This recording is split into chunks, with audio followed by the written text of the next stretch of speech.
Hi, I'm Patty. Welcome to another edition of History in Your Own Backyard. Today we are at the Loveland Historical Society's Museum in beautiful Loveland, Ohio. Let's go inside and take a look around. This house museum was originally built circa 1862 during the Civil War as a private residence by Dr. John Law, father of Loveland's first mayor. The house is a modified Italianate style, a popular architectural style in the Victorian era. The estate originally contained about 97 acres, situated above the Scenic Little Miami River. Around the turn of the century, the estate was subdivided by the Hubble family, and for a while the house served as an office and restaurant for the Cincinnati Automobile Club. Bonaventure, as it is known, was purchased by Dr. Frank Lever, a popular Loveland physician who lived here with his family until the late 1950s. In 1959, it was purchased by the American Legion for use as a clubhouse.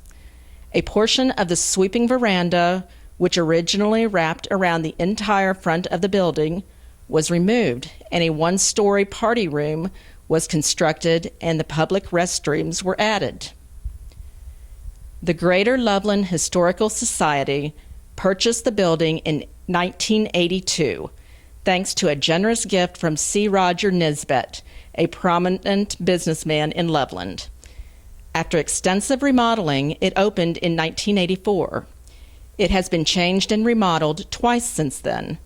Most of the furniture and artifacts have been donated from Loveland families. The sign-in desk in the front hall was owned by Nicholas Johnston, clerk and bookkeeper for the Pennsylvania Railroad, used in the railroad station. The framed signature in the entrance hall. This unrestored part of the wall was framed and glassed over.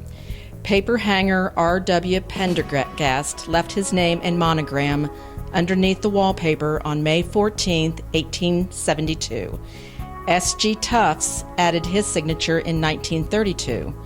Both names were uncovered when the wallpaper was stripped during the building's renovation in 1984. The 1750 tall clock was originally in this house when Dr. Lever lived here.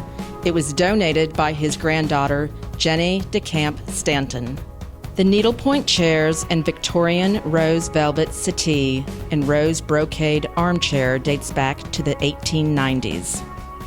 The Victorian bookcase dates back to 1920. The black framed mirror was taken from the Guiding Star, an Ohio River steamboat owned by Captain Hegler. The Clough and Warren pump organ dates back to 1880 and belonged to the Dear Wester family. The cranberry light fixtures were oil from Cohn's estate. The oak secretary desk dates back to the early 1920s. The walnut upright piano with bohemian cut glass panels circa 1890, manufactured by Pease of New York from the Underkoffer family. And here we have an old Brunswick record player. The mahogany Empire sofa dates back to the 1870s. The human hair wreath in the gold oval frame dates back to 1875 and belonged to the Walker family. It was made of human hair to remember family members before photographs were common. The 1930s radio features a horn speaker. The oak china cabinet, built in 1920, belonged to Martha Hutchinson. The mahogany English hunt board dates back to 1900 and was in this house when Dr. Lever was here. The silver Pearpoint coffee water server dates back to 1880, and this was from the Coleman estate. The needlepoint side chairs around the table belonged to the Nancy Ford Cohn's estate. This is the turn-of-the-century kitchen. This portrays the early years of kitchen items. A wood coal-burning stove from the late 1800s. There's a 1920s sink, a 1930s to a 1940s Hoosier cabinet and drop-leaf table, one of the first electric refrigerators, crank washing machine,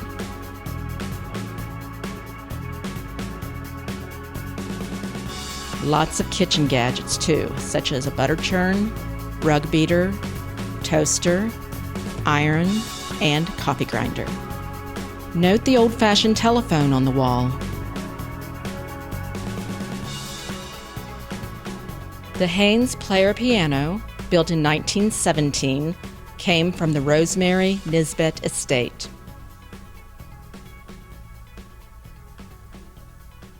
The timeline room contains 2 timelines with pictures and text telling the story of Loveland's development and the history of the Greater Loveland Historical Society over 40 years. This is the rotating exhibit in the Stanton Brock Gallery. As they celebrate their 40th anniversary, the exhibit gives examples of early donations related to Loveland and Loveland families. This is our Civil War exhibit.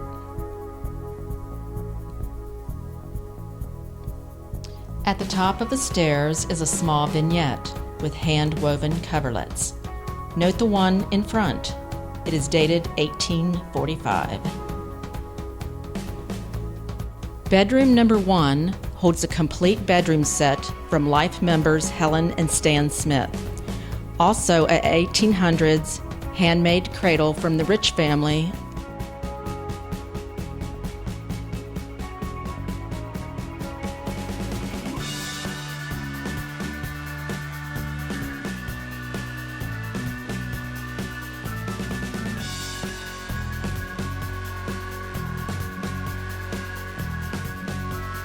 This is bedroom number 2. It was the museum's first library, converted into a bedroom in 2005.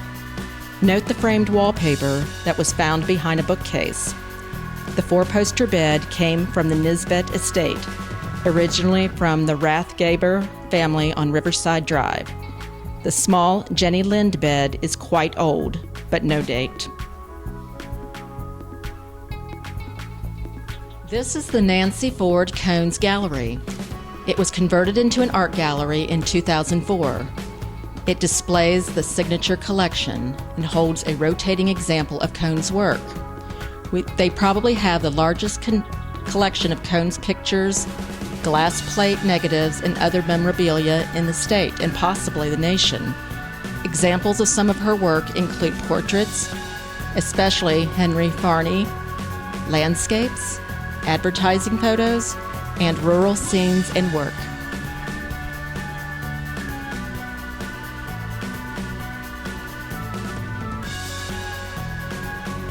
This is the 1797 Rich Log Cabin. It was moved here from Rich Road in 1995. It was built by Thomas and Mary Ann Rich on land they received from his father, Jacob Rich, who purchased it from John Cleves Sims.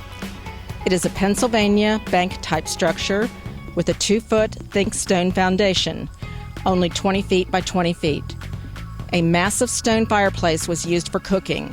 A sleeping loft was accessed by a ladder. The logs are hand-hewn from native white oak, hickory, and walnut trees. All but 4 of the logs are original. One course of chinking has been recreated with hand-sized stones. Here is the Bishop Coleman Gazebo. Dr. Nathaniel W. Bishop built a home and several outbuildings, including this gazebo on the corner of West Loveland Avenue and Riverside Drive in 1879. The gazebo was moved and reassembled here in 1998. The tin roof and some of the posts are original. Thanks for watching another edition of History in Your Own Backyard. Remember, travel slowly and stop often.